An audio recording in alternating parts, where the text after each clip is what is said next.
Дені саудың жаны сау. Президенттік тапсырмасына сәйкес бұқаралық спортты дамыту бағытында соңғы 2 жылда 13 өңірде 9 ірі спорт кешендері мен 26 спорт ойын алаңдары салынды.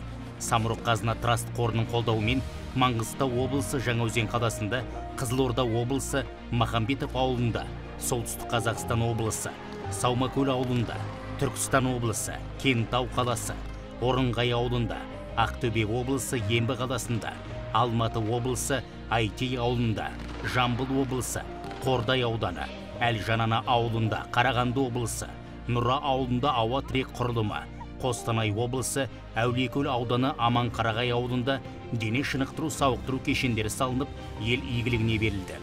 Сондай-ақ Жаңаөзен қаласы мен Жетібай кентінде 21 спорт алаңы, Түркістан облысы Созақ ауданы Сарыжаз ауылында алғаш рет футбол алаңы салынып, ауыл тұрғындарына тарту етілді.